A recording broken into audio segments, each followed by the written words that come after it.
Many fans of Georges Simenon find it hard to select a top 10 Maigret books, much less choose a number 1.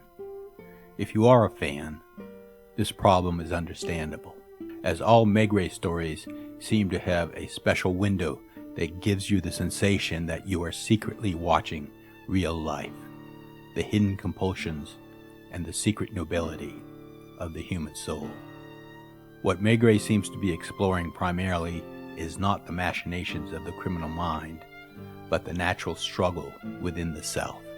I have chosen this one novel because it best reflects a simple and clear representation of Simenon's craft and style, and without giving anything away, the experience it evokes towards the end stays hidden until you are in the middle of an unexpected emotion. It is a skill few writers possess, as it seems to be more intuitive than intellectual. One of Simenon's struggles was being classified as a pulp fiction writer.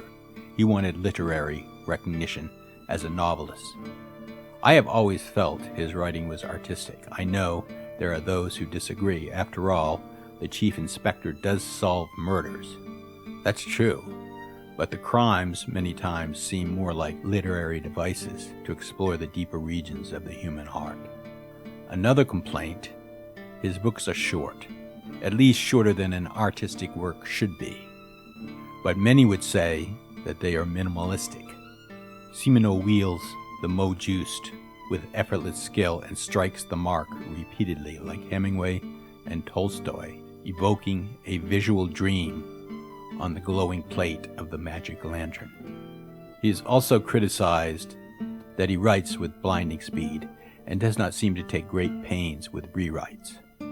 This is not the behavior of an artist, but Simenon can start a narrative with physical description, move into the character's personality, and then into their psychology with one stroke of the brush, never breaking the flow of thought.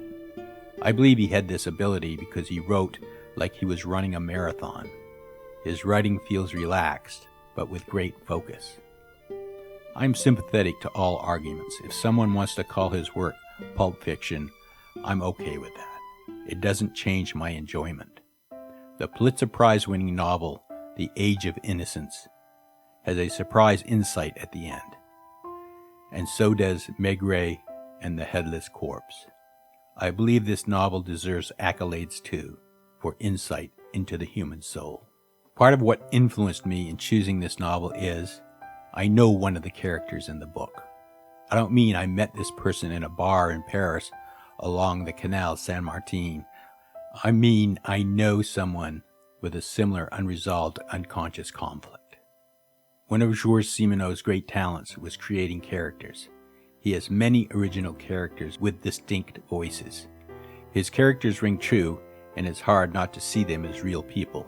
They are not imaginary cutouts saying the necessary lines to move a narrative forward.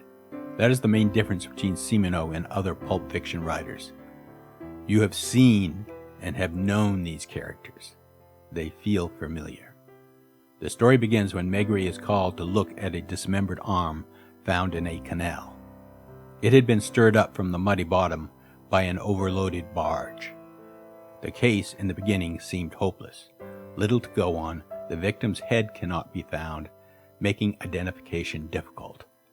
Add to all this, Maigret is assigned a supervising magistrate who does not agree with Maigret or his method or his understanding of justice and the law. Maigret calls a diver to search the canal, and they find additional body parts. Maigret needs to call in his report and searches for a nearby phone. He walks along the canal and finds one in a dark Bristol where he meets one of the most intriguing characters Simenon has ever created, Madame Aline Callas.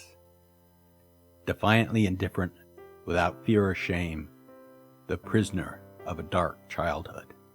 One of Chief Inspector Maigret's techniques is to apply psychological pressure.